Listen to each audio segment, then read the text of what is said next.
बिस्मिल्लाहिर्रहमानिर्रहीम अस्सलाम वालेकुम। मैं हूं मोहम्मद आतिफ भट्टी और आप देख रहे हैं मेरा यूट्यूब चैनल आतिफ भट्टी एबी। काइंडली सब्सक्राइब कर दीजिएगा और बेल आइकन लाजमी दबा दीजिएगा। ये जनाब है दिल्ली दरवाज़ा, जो कि 1566 में बनाया गया था और इसे दिल्ली दरवाज़ा इसलिए कहा जाता है क्योंकि इसका रुख दिल्ली गेट की जानिब है।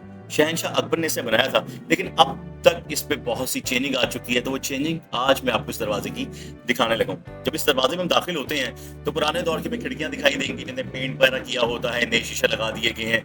फिर उसके बाद वॉल सिटी की जानिब से इसके अंदर एक रूम कह लें या दो रूम कह लें जिन्हें शॉप बना दिया गया है। ये दुकान इसलिए बनाई गई है कि जो लोग इस दरवाजे से मुत्तल्लिक कोई भी फैशन का सामान लेना चाहते हैं, जैसे कप हो गए वो खरीदना चाहते हैं, उसकी तस्वीर इस पर बनी होती है। केयरिंग्स लेना चाहते हैं, उस पर इसकी तस्वीर बनी होती है। जो टेबल पे हम लोग कप के नीचे मैट रखते हैं वो लेना चाहते हैं, बुक्स लेना चाहते हैं, आप यहाँ से खरीद सकते हैं। कैंडल्स मौजूद हैं यहाँ पर, कुशंस मौजूद हैं यहाँ इस शॉप पर, और निहायत ही कम कीमत पे। मुझे लगता है कि जो टूरिस्ट यहाँ पर आते हैं, अमूमन सिख यात्री इंडिया से, भारत से बहुत से लोग यहाँ आते हैं, फॉरेनर्स भी आते हैं, लेकिन उनकी तादाद अब कम हो चुकी है। ईयरिंग्स मिलेंगे आपको यहाँ से, मुख्तलिफ किस्म के ऊँट बना होगा, हाथी बना होगा, फिर लकड़ी के बनाए हुए मीनार पाकिस्तान होंगे, किले का दरवाज़ा होगा, सुराइयाँ होंगी, वास होंगी, बॉटल्स होंगी, जो कि आप यहाँ से खरीद सकते हैं। कुछ फ्रेम्स हैं जिनमें पुराने दौर की नक्शो निगार, जिसे कहा जाता है कि पेंटिंग्स की हुई है, वो सब कुछ मौजूद होगा। जैसे मैं कुशंस की बात कर रहा था, yellow, red and blue cushions आप यहाँ पर देख सकते हैं, आप वो खरीद सकते हैं। स्टैचूज छोटे छोटे जो छोटी छोटी लोगों ने मुजस्मे बनाए होते हैं, आप वो यहाँ से खरीद सकते हैं। उसके बाद कुछ कैंडल्स हैं, वैसे तो आज के यूट्यूब पे दिखाई जाती हैं कि जनाब ये कैंडल्स हम लोग घर पे भी बना सकते हैं, खुद से बना सकते हैं, कोई मुश्किल काम अब यह रह नहीं गया, आप वो भी बना सकते हैं, लेकिन आप यहाँ से भी खरीद सकते हैं। उसके बाद यहाँ पर आप ये देख रहे हैं स्टिकर्स हैं, ये वो स्टिकर्स हैं जो आप अपने फ्रिज पे चिपका सकते हैं किसी भी काम के लिए। फैमिली वाले जब बाहर जाते हैं, कहते हैं ना कि यार एक काम हो जाए, तो बाहर हम उनको चस्पा कर देते हैं, नीचे रसीद लगा देते हैं लिख कर, कुछ भी रैशे दिखाई देते हैं। कैटल्स दिखाई देंगी आपको, आप इसके अंदर चाय बनाएं। आजकल होटल्स में आपको नजर आएंगी जो रवायात, लोग देसी रवायात के तौर पे बनाते हैं, या उस तरह के कैफे बनाए होते हैं कि पुराने रंगीना रंग हमें शुरू में पसंद थे। शुरू जब लोग ऐसे ट्रॉलियों को सजाया करते थे ना, लोग कहते थे क्या पेंडू है, और आज वही ट्रेंड वापस आ रहा है कि लोग रंग देखना चाहते हैं, खूबसूरत रंग। फिर आपको ऐसे ही जिस पपेट शो में लोग जाते हैं, पपेट्स देखते हैं, वो आपको मिलेंगे। ये किला जिसको लकड़ी से तैयार किया गया है, उससे दरवाजे को, वो आपको यहाँ पर मिलेगा। अंदर भी इन्होंने वॉल को बड़े खूबसूरत तरीके से, बहुत खूबसूरती से बनाया है और हल्का हल्का पेंट भी उस पर किया है। उसके बाद मजीद जब हम लोग आगे जाते हैं तो आपको केयरिंग्स मिलेंगे जो ढोल बना हुआ होगा, और उस तरह के केयरिंग्स भी होंगे जिनमें मुख्तलिफ किस्म के पाकिस्तान की, जैसे मीनार पाकिस्तान हो गया, बादशाही मस्जिद होगी, आपको केयरिंग में वो दिखेगा। आपको अपने नाम के अल्फ़ाबेट्स भी दिखाई देंगे, आप अपने नाम के अल्फ़ाबेट्स भी यहाँ से केयरिंग की शक्ल में खरीद सकते हैं। फिर छोटे छोटे कप्स होंगे, अमूमन बच्चे जब आते हैं बड़े शौक से खरीदते हैं। जब बाहर से इंडिया वाले आते हैं, हिंदुस्तान वाले आते हैं ना, वो इन चीज़ों को बड़े शौक से खरीदते हैं, उन्हें अच्छा लगता है, उनको अपनी पुरानी यादें पुरानी उन्हें दिखाई देती हैं। फिर बच्चों की पेंसिल्स हैं, आप वो ले सकते हैं सस्ती कीमतों में।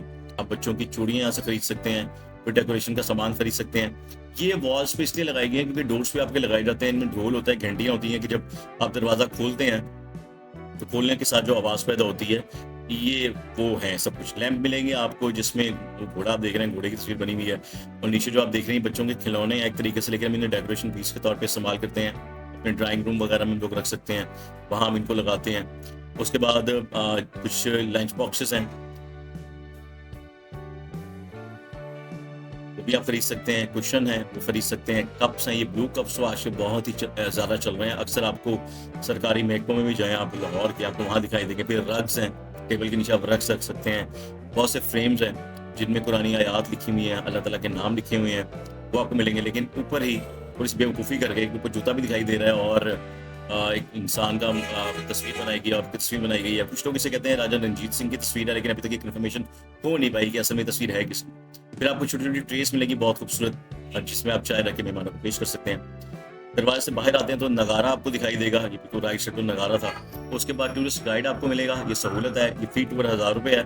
सानू तो पता है पाइना सी ਜਿਹੜੀ ਲਾਹੌਰੀ है, ਸਾਨੂੰ पता है कितने जाना है, कितने घूमना है। ये जो बाहरों आते हैं ना, उन्होंने लिए गए ये नगारा, आपने गाना सुना होगा, नगारा बजाओ, ये नगारा है, यानी इसको बजाया जाता था, ढोल बजाया जाता था, तो दूर तक आवाज़ जो है वो सुनाई देती थी। ये मेरे लेफ्ट साइड पे तो हमाम है, शाही हमाम कहते हैं। लेकिन जब यहाँ हम लोग दाखिल हुए, ये गली है, ये सबील वाली गली से कहा जाता है, बड़ी पुरानी गली है। और अगर पुरानी रवायात देखें तो लोग यहाँ पर बैठ के अपना टाइम पास किया करते थे। जो यहाँ के लोग हैं, क्रिकेट खेला करते थे बच्चे। आज भी पुराने दौर का दरवाज़ा है, उसे सजाने की, साफ़ करने की कोशिश की गई है, लेकिन उस तरीके से नहीं हो सका। तो लग रहा है आगे चल के उसमें भी ये लोग काम करना शुरू कर दें। फिर ये जो कुछ गलियाँ हैं, जहाँ पर कुछ फ्रेमिंग की गई हुई है, इसी गली से रिलेटेड पुरानी तस्वीर यहाँ पर लगाई हुई है। यहाँ अक्सर लोग शूटिंग्स भी किया करते थे। एक ज़माने में ड्रामा की शूटिंग्स, फ़िल्म्स की शूटिंग्स इसी मैदान में हुआ करती थी, यहाँ पे ही हुआ करती थी और लोग यहाँ पर शूटिंग्स देखने भी आया करते थे। अब भी इन लोगों ने इसको इस तरीके से बनाया है कि वहाँ के जो कुछ लोग हैं, वो शाम को, रात को यहाँ पर बैठते हैं। लेकिन अगर मौसीकी का लोगों ने इंतज़ाम करना हो, होता है लौंडे लपाड़े आजकल के लड़के-लड़कियाँ बैठ के गाना-शाना गा रहे होते हैं, गिटार-शिटार हाथ में पकड़ा होता है, एक एनवायरनमेंट चाहिए होता है बैठने का, तो ये वो है। लेकिन यहाँ प्रॉब्लम थोड़ी-सी ये आ सकती है कि रश एरिया बहुत ज़्यादा है और आज भी लोगों के हमारे ज़हन खुले नहीं है अभी, वो ज़हन खुलने में बड़ा वक़्त लगेगा। उनकी नज़रों में आज भी हो कुड़ी मुंडा लाल बैठे ने, ये बड़े स्यापे वाली कहानियाँ आज भी चल रही हैं। तो जब तक ये ख़त्म नहीं होंगी ना, ये मामला ठीक नहीं हो सकते। ये पुराने घर हैं जिनको दोबारा से तामीर किया गया है, प्लस्तर करके, नए पेंट-शेंट करके इन्हें बना दिया गया है। इस गली से हम बाहर आते हैं तो एक ज़माने में यहाँ पर, जहाँ पे अब दुकानें हैं, एक ज़माने में यहाँ दुकानें नहीं हुआ करती थी, बल्कि नीचे भी लोगों के घर हुआ करते थे और लोगों की रिहायशें हुआ करती थी। लेकिन आहिस्ता-आहिस्ता जब पाकिस्तान बन गया, सिख भी चले गए, मुगल चले गए और उसके बाद लोगों का कारोबार बन गया। यहीं पे ये लेफ्ट साइड पे जो है आप देख रहे हैं, ये लेफ्ट साइड पे अकबरी मंडी है। मेरे बिल्कुल उल्टे हाथ पे अकबरी मंडी स्टार्ट होती है, जबकि मेरे राइट हैंड पे आपको मुफ्त दुकानें दिखाई देंगी। कोई भटूरे वाला है, कोई पूड़ी हलवे वाला है, कोई चने वाला है। सुबह यहाँ पे एक बंदा चने भी लगाता है और उसके पास एक रेडी पे मक्खन वाला भी खड़ा होता है, जो मक्खन के पेड़े निकाल कर लोगों को खिलाता है ऊपर शक्कर डाल के। लेकिन थोड़ा सा हाइजीनिक प्रॉब्लम है, जो हाइजीनिक इश्यूज जिनके साथ है वो नहीं खा सकते, क्योंकि उसी हाथों से वो मक्खन निकाल के बाहर रखता है और बर्तन भी वो एक ही बाल्टी में धोता है। अच्छा जी, मैं उस गली में दाखिल होने लगा हूँ, जिस गली के अंदर उस्मान की बैठक होती है और सुरजन सिंह वाली गली से कहा जाता है। गली के आगाज में आपको चूड़ियाँ दिखाई देंगी, आज भी डब्बे में चूड़ियाँ दिखती हैं, लड़कियाँ पहना करती थी एक ज़माने में। छनकते हुए हाथ, आवाज़ आना, बड़े खूबसूरत लगते हैं। आज भी ट्रेंड बड़े खत्म हो गए हैं कि लड़कियों ने हाथों में मेहंदी लगाई हो, चूड़ियाँ पहनी हो, बहुत प्यारी लगती हैं वो आवाज़ें। आज भी गाँव में या अंदरून शहर में अगर आप जाएँ, तो लड़कियाँ इस चीज़ को पहनना पसंद करती हैं, चूड़ियों को। लेकिन रवायत आहिस्ता-आहिस्ता खत्म होती जा रही है। इस गली को बहुत देर पहले इन्होंने बनाना शुरू किया था। बनाने से मुराद है कि इसको खूबसूरत बनाने की कोशिश की जा रही थी एक अरसे से। वो सिलसिला अभी मुकम्मल नहीं हो पाया है। हालाँकि फंड्स बहुत हैं, लेकिन उसके बावजूद कमी अभी रह रही है। ये जनाब उस्मान की बैठक है, जो इस सुरजन सिंह वाली गली में सबसे पहले बनाई गई थी। और इस उस्मान की बैठक में पहले तो ये था कि यहाँ पे लूडो रखी हुई थी और मोहल्ले में भी जो लोग हैं वो यहाँ पर आकर बैठा करते थे। पुराने दौर है, जो कहा जाता है थड़ेबाजियाँ, और सिर्फ थड़ेबाजियाँ भाईजान यानी थड़ेबाजियाँ यहाँ की जाती थी। बड़े-बड़े यहाँ पर बैठा करते थे। कितने सियासतदान यहाँ से निकले हैं, कितने पढ़ लिख के ब्यूरोक्रेट्स यहाँ से निकले हैं। ये वो मोहल्ला है जहाँ से पाकिस्तान को उनके असासे मिले हैं। उसको पाकिस्तान ने अपनी पहचान दी। ये वो गली है, ये वो थड़े हैं, ये वो जगह हैं। और अब इसे भी सजाया गया है। ऊपर ही तस्वीर लगाई हुई थी पहलवानों की, पता रुस्तम पहलवान है कि जाड़ा पहलवान है, ये कंफर्मेशन अभी नहीं हो सकी। लेकिन हम अंदर आए तो हमें पुराने दौर का एक टेलीफोन भी रखा दिखाई दिया, पीले रंग का, जिसको मैंने उठा के चेक करना चाहिए कि भाई ने अच्छी लाइन आ रही है। तो भाई ना वो लाइन सिस्टम भी खत्म हो गया। हर इंसान के हाथ में मोबाइल है, अब टेलीफोन कॉल यूज़ करता है। फिर उसके अंदर पुराने दौर के रेडियो दिखाई दिए, हमें घड़ियाँ दिखाई दी, फ्रेम दिखाई दिए, कुर्सियाँ लगी हुई दिखाई दी। ये किसी का घर है जिसके अंदर हम लोग बैठे हुए थे, उनकी मेहरबानी है, उन्होंने हमें आने दी। स्मॉल सिटी ने इसको तामीर कर दिया इसलिए कि पहचान रहे, एक वजह रहे यहाँ पर इस जगह को जिंदा रहने की, इस जगह की पहचान की। तो वो सिलसिला आज भी जारी है।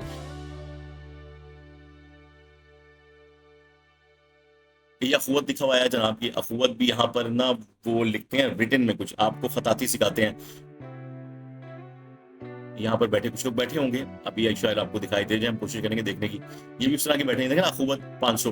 अंदर कुछ लोग बैठे होंगे जो लिखना सिखा रहे होंगे, कैलीग्राफी करना सिखा रहे होंगे कि कैलीग्राफी किस तरीके से की जाती है।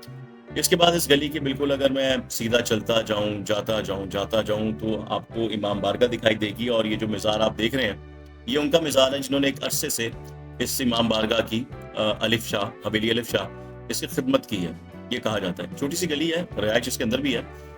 आपको दिखाना बहुत ज़रूरी था कि दिल्ली दरवाजे के अंदर ये रास्ता कहाँ से कहाँ रुका हुआ जाता है, तो आप लाजमी देखें। तो हम अंदर पहुँचते हैं तो आपको एक इमाम बारगाह दिखाई देगी आपके उल्टे हाथ में, और वहीं सीधे हाथ पे उस इमाम बारगाह की जो खिदमत कर रहे हैं, खिदमत गुजार हैं, वो लोग भी मौजूद होंगे, वो भी बैठे होंगे। लेकिन ये जगह तब ज़्यादा मैं कहूँगा बाउंड हो जाती है, ऑक्युपाइड हो जाती है उस वक्त में कि जब 9वीं और 10वीं मुहर्रम का सिलसिला यहाँ पर शुरू होता है। ये सारी अभी मैंने आपको मुकम्मल तौर पे नहीं दिखाई, तो दिल्ली दरवाजे के मैं एक ही हिस्से में अंदर दाखिल हुआ था और वहाँ से मैं बाहर आ गया। अगर मैं अभी दिखाने भी आऊँ तो जगह बहुत बड़ी है।